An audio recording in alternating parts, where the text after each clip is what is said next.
کیا میں آپ کا بدخواہ بنوں گا اگر سچ نہ کہوں؟ کیا میں خوشامد اور نرمی سے وہ بات چھپاؤں جو آپ کی زندگی کے اصل مسئلے کی جڑ ہے؟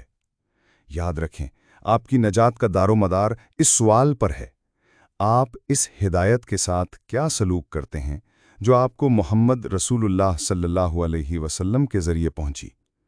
آپ مسلمان کہلاتے ہیں، چاہیں یا نہ چاہیں، دنیا میں اسلام کے نمائندے ہیں۔ اگر آپ نے اس دین کو دل سے قبول کیا، اس پر عمل کیا اور اپنی اجتماعی زندگی کو اس کے مطابق ڈھالا، تو دنیا میں عزت اور آخرت میں نجات آپ کی ہے۔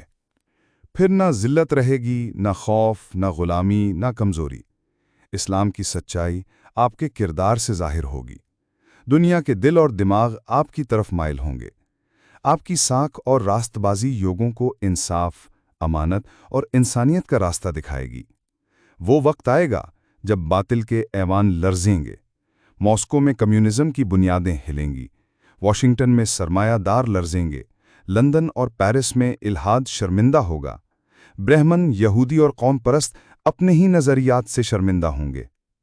مگر اگر آپ نے خدا کی بھیجی ہوئی روشنی کو طاق پر رکھ دیا، اسے بوجھ سمجھا اور اپنی زندگی جاہلیت، دنیا پرستی اور اخلاقی گراوٹ میں گزار دی، تو پھر نہ دنیا بچے گی نہ آخرت۔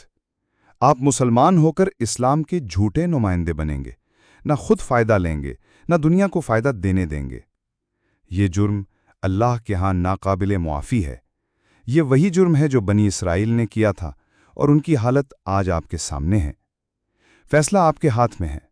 اسلام کو دل سے قبول کریں، سچے نمائندے بنیں، یا پھر کھلم کھلا انکار کر کے دنیا کی 2 روزہ آسائش سمیٹ لیں۔ مگر دوغلا پن یہ نہ دنیا میں عزت دے گا، نہ آخرت میں نجات۔ ابھی وقت ہے، جاگ جائیں، اپنے اصل کی طرف لوٹ آئیں۔ اگر آپ کو یہ ویڈیو پسند آئی ہو تو اسے لائک، شیئر اور سبسکرائب کریں۔